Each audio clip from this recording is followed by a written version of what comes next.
தேய்பிறை அஷ்டமியில் பைரவரை இப்படி வழிபட்டால் துன்பம், கடன், எதிரி தொல்லை, ஏவல், பில்லி, சூனியம் நீங்கி செல்வம் பெருகும் அப்படின்னு சொல்லியிருக்கோம். அஷ்டமி திதியில் பைரவரை வழிபடுவது சிறப்பானதாக கருதப்படுகின்றது. அதுவும் குறிப்பாக தேய்பிறை அஷ்டமி நாளில் பைரவரை வழிபடும் பொழுது உங்கள் வாழ்க்கையில் இருக்கக்கூடிய துன்பங்கள் நீங்கி மகிழ்ச்சியும் செல்வ வளமும் கிடைக்கும் அப்படின்றது ஒரு நம்பிக்கை.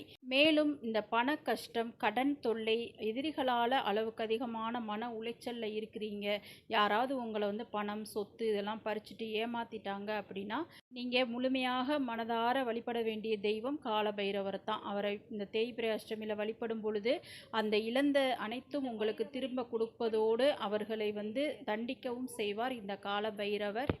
இந்த பைரவரை எப்படி வழிபடலாம், இந்த தேய்பிறை அஷ்டமியில் கோவிலில் எப்படி வழிபடுறது, வீட்டில் எப்படி வழிபடுறது அப்படின்றத பற்றி தான் நம்ம இன்னைக்கு தெளிவாக பார்க்க போகிறோம். அதுக்கு முன்னாடி மறக்காமல் நம்ம சேனலை சப்ஸ்கிரைப் பண்ணிக்கிறோங்க வீவர்ஸ்.